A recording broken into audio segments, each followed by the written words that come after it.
the heart of Shiva.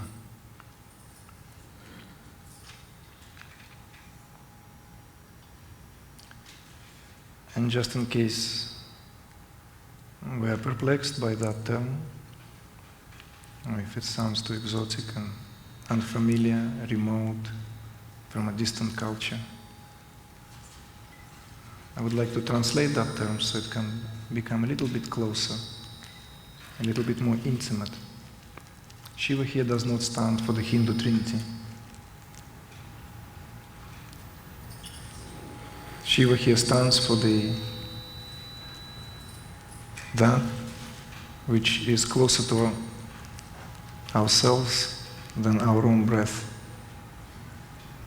It is the pure awareness that is ever present and flows through our blood and veins, through all our system, through all the systems that have ever existed and will ever come into existence. It's the breath of existence itself.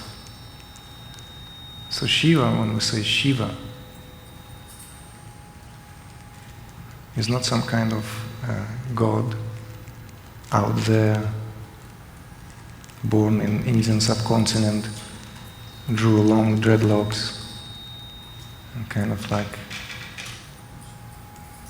gracing the books and museums and cultures and some esoteric books. Shiva is just that. It's the very breath beneath every breath. So salutations to the Shiva. Om Namah Shivaya. Om Namah Shivaya, Om Namah Shivaya, Om Namah Shivaya. When we say that, it's simply that existence comes out with that expression, Om Namah, in the name of, and everything came into existence, absolutely everything. As soon as something is named in the name of, it takes form. Shivaya is being reabsorbed back into that where it came from. So that, in case some of you know and have heard that term many times, this is what it really means. Om Namah Shivaya, it's that. It's the expansion and contraction. Expansion and contraction. Expansion and contraction. Ad infinitum. It never came and it will never cease.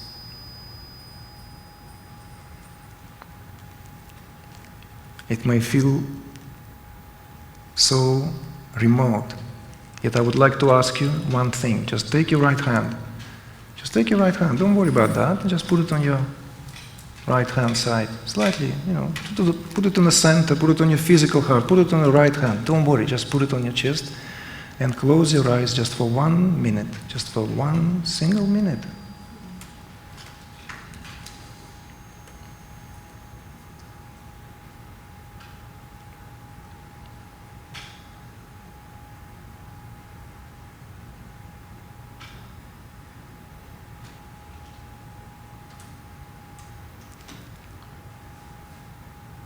That's all it takes.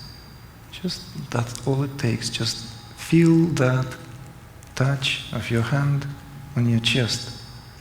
And even through that touch, that single moment of connecting to that which is intimately here at all times, precious beyond belief, precious beyond any systems, beyond any logic, beyond any intellectual, mental understanding. It's simply here at all times.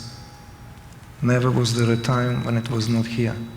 This is the heart of Shiva. You are that heart of Shiva. It is here and now.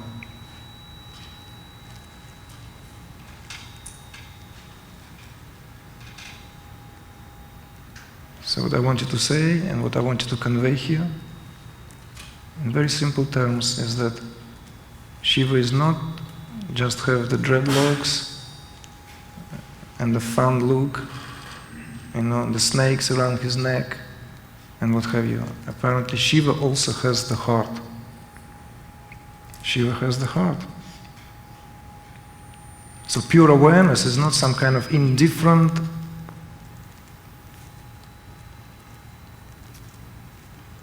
remote, cool, detached, absolute. It actually has the heart. And the theme of this sharing is simply that, entitled The Heart of Shiva. It's just that, the heart of Shiva. The heart of awareness itself.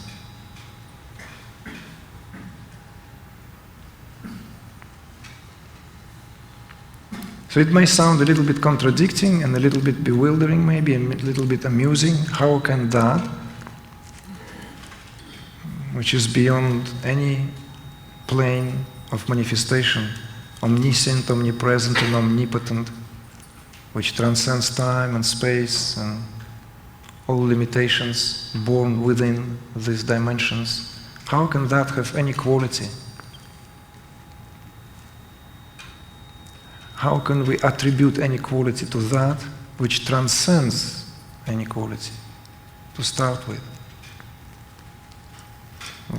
That's precisely why I wanted to address this. This is why I wanted to speak about it. This is why I wanted to relate that.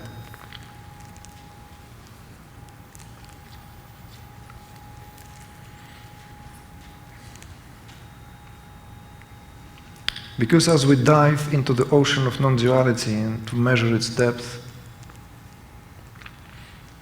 as we submerged into these waters from which we have never been dried, forever been soaked in, and yet there is this propensity and this tendency and this desire, a sheer desire and willingness simply to dive into that which is the depth of our own self.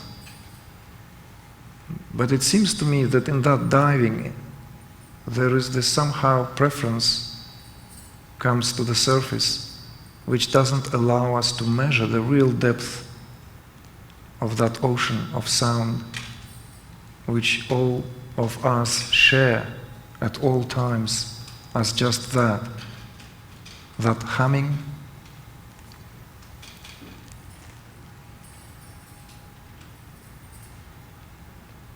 that breaks down as every particular pair of eyes that now, a pair of ears that now, hearing, and pair of nostrils that now, breathing.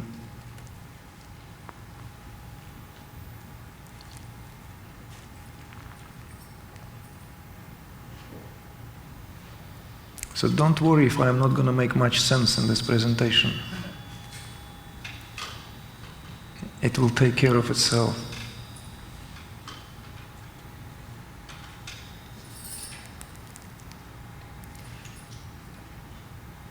The other day I was asked something. Someone wrote me, not the other day, the other week rather, someone wrote me this email asking me what is the cutting edge, or what is going to be the cutting edge of modern spirituality. And there were some questions like kind of given me 3 different possibilities that I don't know whether I had to choose from or refute them. I pondered about that. What is indeed the cutting edge of a modern spirituality? Is there such a thing? And a strong wave went through my body, through my whole entire being. A strong wave. My whole body went into a throb, into a quiver. The Shakti spoke to me, the energy. May I introduce the lady? May I introduce the goddess? Because when we say Shiva, we only said half the story. No matter how profound that introduction was. Breath beneath the breath. 3 O's, all that which omniscient, omnipresent, omnipotent, that transcends all limitations, and yet all that is just half the story. All the glory of Shiva is half the story and would remain half the story unfulfilled if not for that glory of his other half. Salutations to the Shakti. Om Kundalini Ma. Om Shakti Anama. I salute Shakti and I want to bring Shakti into these settings, into these conferences.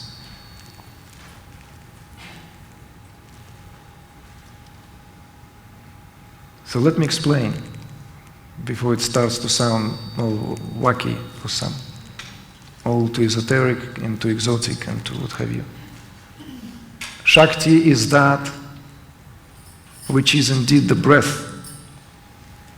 You see me now, it's the Shakti that empowers this whole house so that it allows the seeing to take place. You hear these words, you discern the meaning, you understand or do not. It's all the power of Shakti. The gravity that allows you to sit on these chairs, the electromagnetism that holds everything together, and the list goes on. On and on and on and on it goes. Inexhaustible power of Shakti. Shakti is just that, the power. The power beneath all powers. Any powers out there that have ever came into the existence in whatever laws that were unlocked or haven't, came out of the womb of Shakti.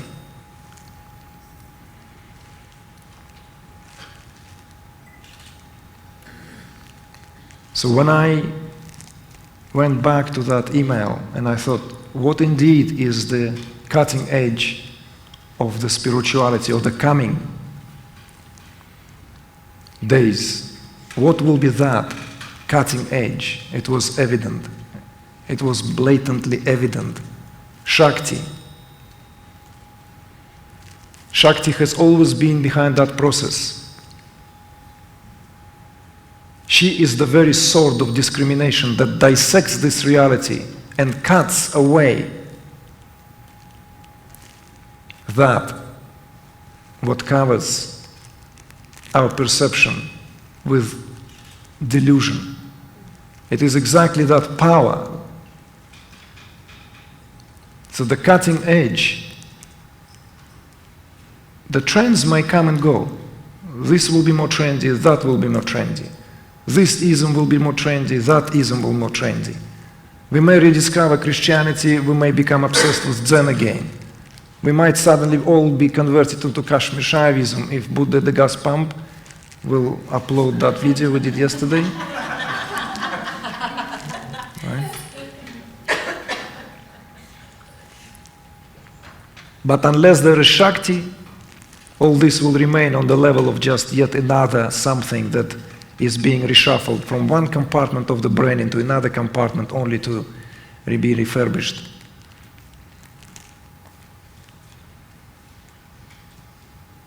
So in case some of us have this impression that Shakti somehow, it's an exotic power belonging to another culture.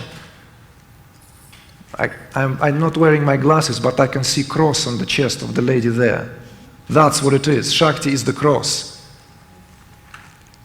The story of the Jesus. Every station of the cross is the story of the Shakti. It's the story of the ascent of consciousness to its rightful abode, to the Christ consciousness, if we are to use and utilize Christian terminology. Whatever we may use, whatever we may choose to use. Okay, we like Ramana Maharshi more, and we named our daughter after the guy. So we have something else to, associate with that name. Ramana Maharshi, the apostle of non-Advaita, Neo-Advaita. I bow to you, Bhagwan. He worshipped Shakti in the form of Shiva. Ha! How about that?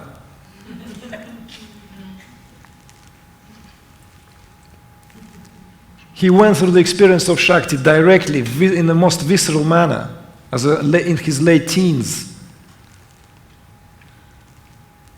And dismissing that, it's simply dismissing the whole teaching that unfolded out of there. Putting a blind eye on that is simply not seeing the reality behind this profound realization that rendered that being into the being itself.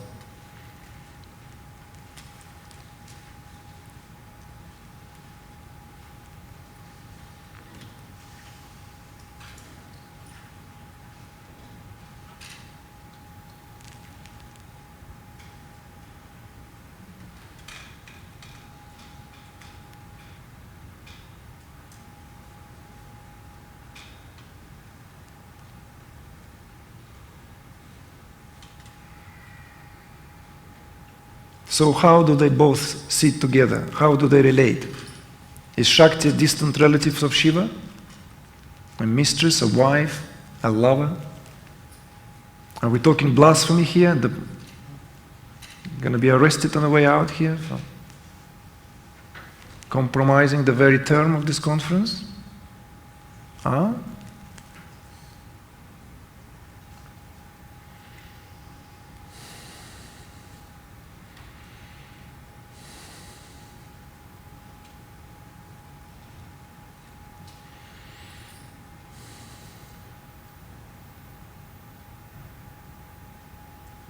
Knowledge is too dry.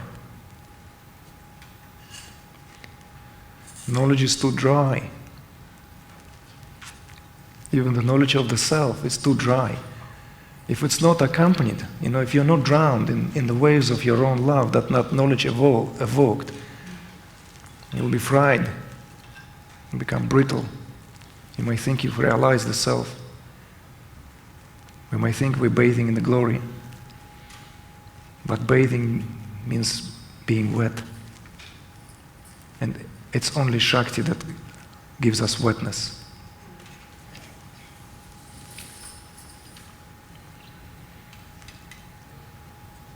The juice of life is in the Shakti. So how does this two can be reconciled? Well, it's a very simple reconciliation. Shakti is Shiva. Shiva is Shakti. I have not invented that. The profound revelations that spoke through different tongues speak that truth.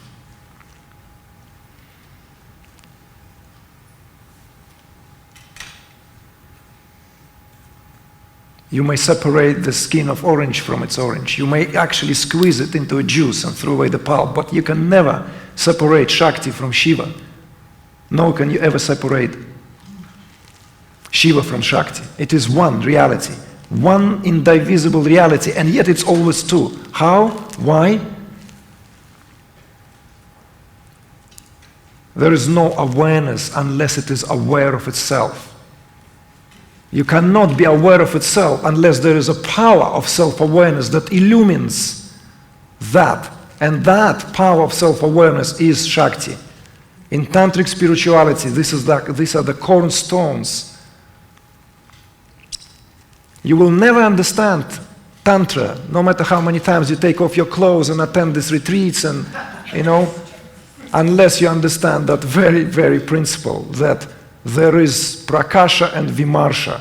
Prakasha is luminosity, and Vimarsha is the power which is aware of that luminosity.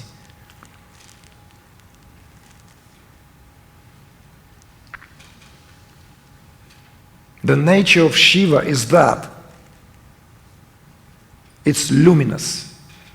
It illumines everything, whatever comes to within its proximity. But the power that allows that luminosity to know its own light is Shakti. Shakti, Shakti. I want you to hear that in your heart now. The time has come, then this is precisely the cutting edge. Before we fall asleep into another delusion. When some speak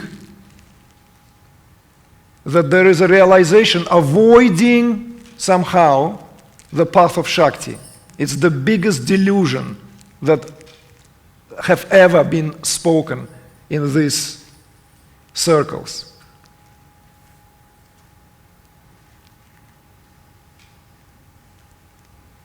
And honoring the Shakti is honoring this world, this world, this world, even through the senses.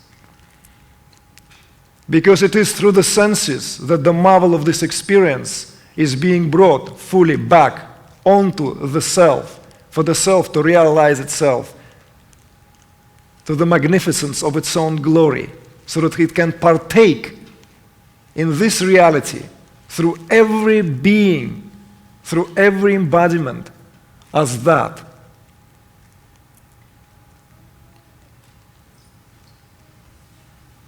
This is the spirituality that does not dismiss the world on the grounds of its not deciding whether it's real or unreal. All these great statements and all these great sayings by profound sages,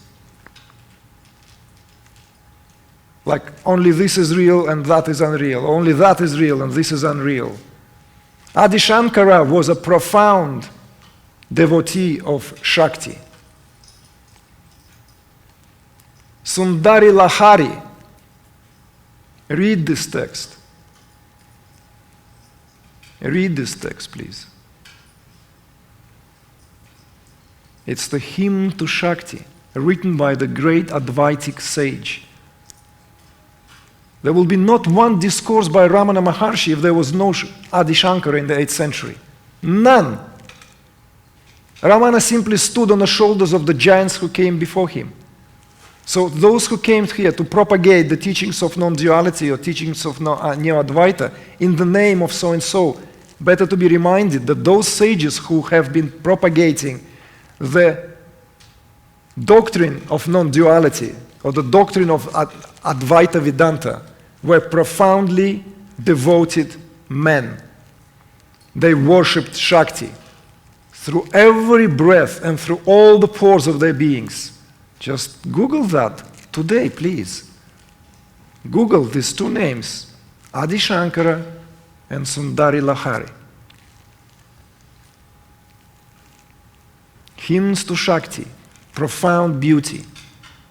Yesterday we had a talk, there was a lovely encounter, and Sally Kempton reminded that story of when Adi Shankara was walking along the stream, and he just his foot slipped and one of his foot ended up in a stream. And he tried to move and he couldn't move his foot anymore. It's just like the stream is pulling him. And this great Siddha, this very powerful being, all this world is unreal. What the heck is going on? And the old ladies happened to pass across the bridge. And, hey, help me, grab my hand. I'm being pulled by the stream. She looked at him, why shall I help you? You're a bloody misogynist, you completely dismiss me. As it was Shakti in disguise. He realized that there and then, and the tears poured out of his eyes, Please, he begged, help me. Of course, she swung him, threw him, dried him, put him on her shoulder, shook him up. And she said to him, son, okay, don't forget your ma. Don't forget your ma. So he went and he composed that beautiful revelation. It's beautiful, just simply beautiful. Everything that he said there with every hymn, every statement that was made before was re-evaluated and restated in the power and in the love invoked and awakened from that encounter. We could say that was the real Advaita from that point on. The reconciliation of that and this. So that which was left to linger for the generations to come to interpret, right? The world is unreal, Brahman is real, the world is Brahman. And no more explanations. Do whatever you want with it. Yeah, you can hook up to that and make your own stories. But there is another text. There's another hymn. There's another revelation.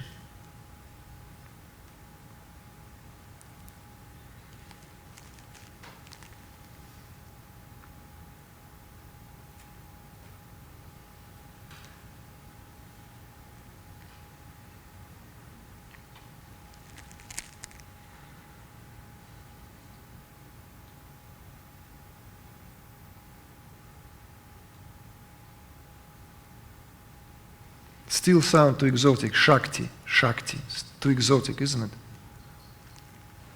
This power. Translate it into your own language. Translate it into your own tradition. Just translate it into your own tradition and it will all make sense. There will be no Christianity without the worship of the divine feminine. The institutionalized religion did everything to trample it. Trampling of the snake is that invented metaphor to cut clean from the age of pagan worships, to centralize religion, masculinize it, install it into patriarchal manner, and colonize it. Colonialism started way before the Industrial Revolution. Take me on that. I stand the challenge. Yeah, you read, like scholars come forth, hit me on the face. I did boxing in the youth. Okay? Take me on that. These powers spoke to me in my own time. Everything, every god and every revelation made close, no matter what culture they belong to. Christianity, not many people know, is where I started this path, way before I learned fully what Shakti and Shiva meant. The only pilgrimage I've ever did was not to the Arunachala, not to the Mount Kailash, not even to the Rishikesh where my guru received beetles when I was still walking under the table.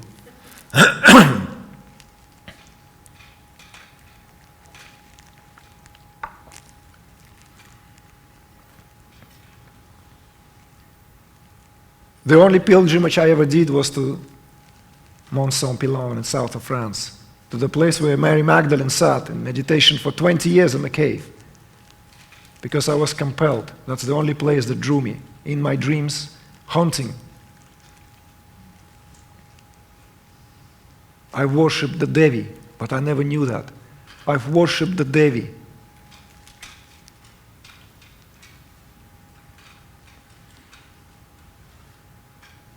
So all I want is to share that. I just want to share however little, whatever sliver can be released from that worship.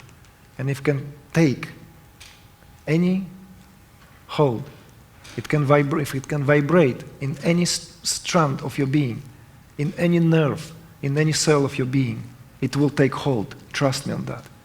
It will take hold. That divine feminine is that what is the cutting edge. The rising of the sacred feminine is the cutting edge. Has always been, cannot be otherwise. You cannot be without divine feminine. No transformation is possible without the divine feminine. Any transformation must be Shakti behind it. Hence, I walked the path where every king of France walked on inauguration, except that guy who was beheaded later on. He didn't.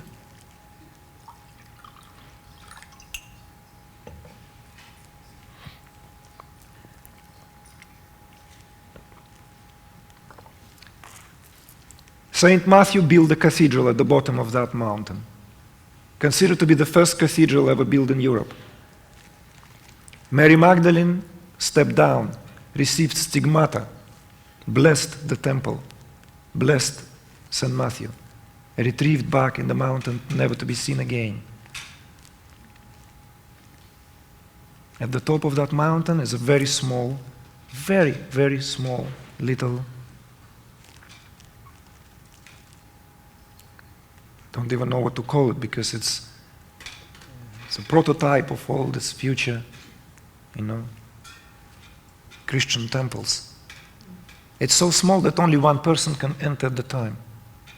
And there's no guardians, really, because it's too high to climb, to take care of it. Sometimes people do.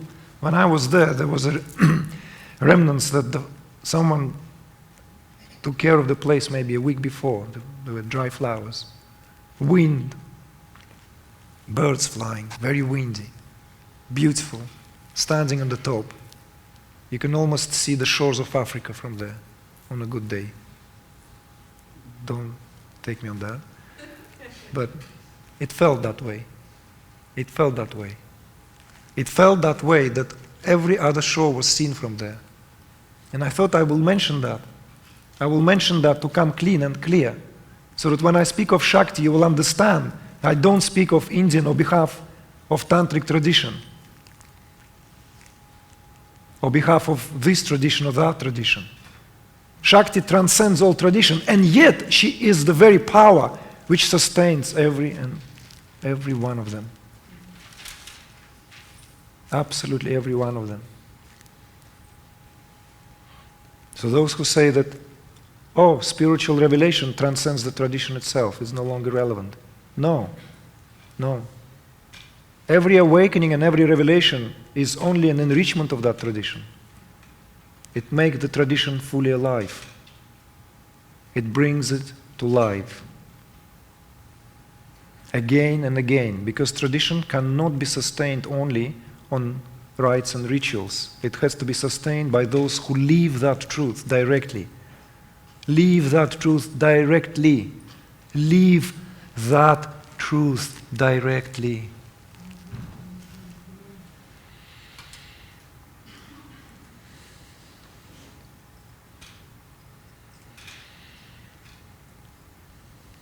To live that truth directly, it means to be in a stream of that truth. In a stream of that truth. And that stream is that power. It's not just head, heart, and gut. It's every fiber of my being. I cannot even say which one is not. My heart is in my pinky and in my toes. That's the heart of Shiva. It's maybe felt localized here, and the spiritual anatomy gives us that direct experience when the consciousness infuses the mind and the breath and flows down through Amrita Nadi into the spiritual heart and renders the world anew forever.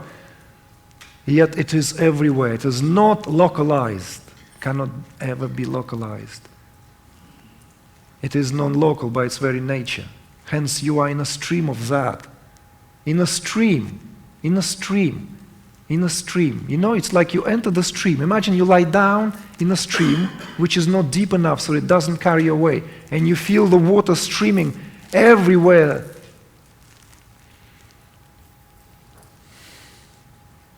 It's streaming through you, through your fibers, in you, through every cell of your body, through your nervous system, through all the 5 koshas, through all the 5 layers, through all the 3 cities, through all the states of consciousness. It streams as the awareness of your own self. That is the heart of Shiva. And it is Shakti.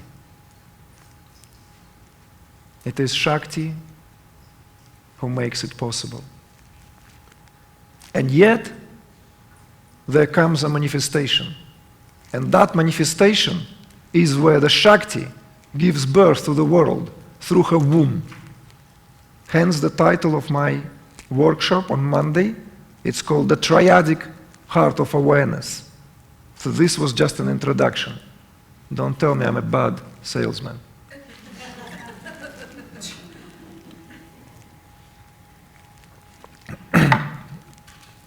I'm done as far as I'm concerned. I said what I wanted to say. Am I neatly done? No? What? 15 minutes. Okay. We started late, right? So we have more time? We did it. Yeah, because we started a little later. Let me take a couple of questions here, but then Rick Archie is going to be interviewing Rupert Spira here. So those of you who would like to stay for that as an audience, as an improvised audience, you are most welcome. I'll just take a couple of questions before we disperse. How would you say the divine feminine emerges out of Christianity? And you say it's emerging constantly, but the Christian church tried to suppress it for some time. Yes, it did it it did its best to suppress it. Did all the Abrahamic religions conspire in that? Yes. Of course. It suppressed that, and it's also twisted the story of Christ. Because Christ was a revolutionary. He was like a Buddha. He was a reformist. Okay? He was a reformist. He wanted to instill the message that you are divine. You are made in the image of the Father. Hence you are not separate. You are that. But since the message is so powerful, it had to be somehow quickly dealt with. So he was installed instead, pedestalized. And the whole thing was created. So there is the Father, there is Christ as the Son, Son of God, and somehow we are all here left to deal with the mess. Rendering the separation, to separate the heaven from earth and what have you, sacred from profane. It was done in the name of centralization. If you take any brotherhood of authentic Christian tradition that thrives throughout the Western world and Middle East, in the early age of Christianity, they literally lived the teaching of Christ until they were wiped out because they were made to pay terrible taxes. But it's a history, it's a story. I'm not a historian. My duty here is to relate the message of Christ that you are divine, and that divinity is your right from birth. You want to specify your question so that I can... Sure. It's, did the Eastern religions and the caste system of how they treated women as second class, did they butcher it equally, or with Shiva and Shakti done a better job? Everywhere there was this patriarchal domination. Everywhere. What do you think the Advaita Vedanta did in India? The same thing. Women were not allowed into the ashrams. They were not worthy to receive spiritual knowledge. They were considered inferior. Their physiology was considered inferior. But guess what? Actually, from tantric standpoint of view, female physiology is superior. It's a big theme in its own right. Join us at some point, and maybe we'll address that. There is an explanation from the point of view of spiritual anatomy why woman can hold more Shakti in a sense of more prana. So it's more superior.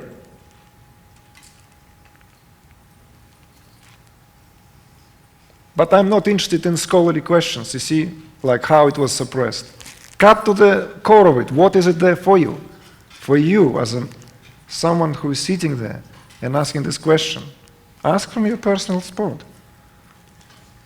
Step out of your interest in history. Now is the history. We're making history now.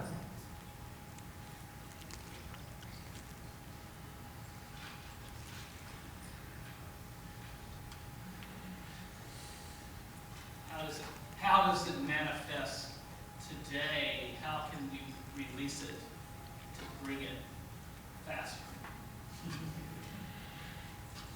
Just sit on what has been mentioned today. Just sit on that. Like they say, sleep on that. Just let it sink into your skin. Let it sink into your tissues. Don't ask me how. Because as soon as you ask me how, like it's already you using this like, just sing, just be humble. Forgive me, I don't know you from the uncle, but let us be humble.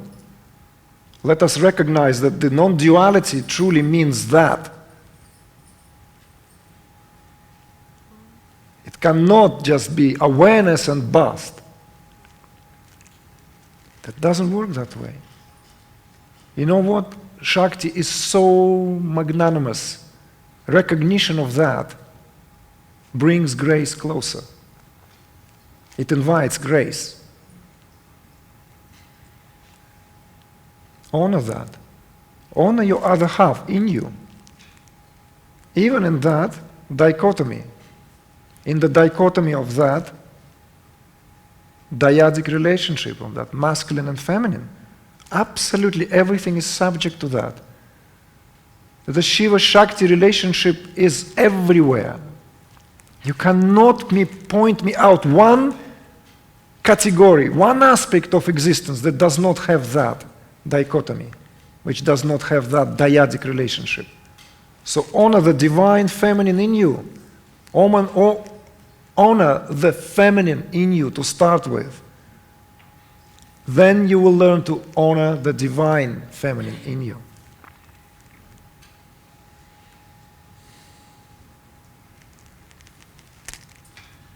I think what you're saying is really quite appropriate, and how through the time when there have been that divine feminine and then the masculine has taken over and now there's this rise. Actually, what I would ask in your perception is how that divine feminine is also calling her mate of the divine masculine now to stand up. There is a saying in Tantra, if not for Shakti, Shiva is as good as dead. And if we ponder on that, it says a lot. When we're stuck in that absolutism, very soon we become dead, even if we think we have self-realized ourselves.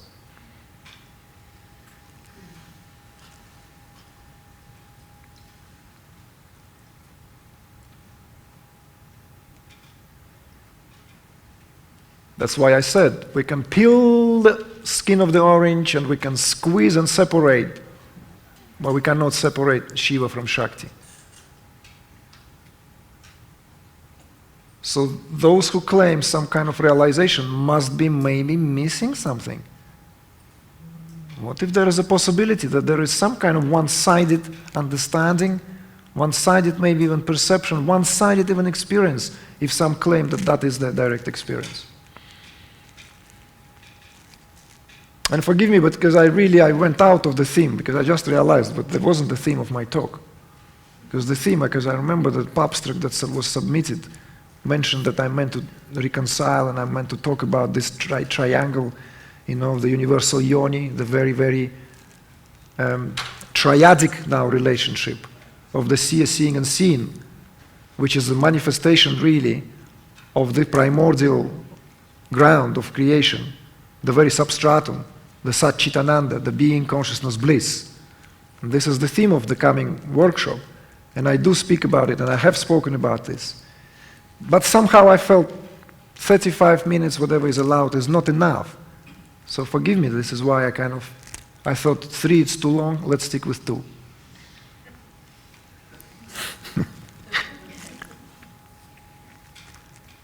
Okay. Jai Gurudev, and thank you for coming and joining.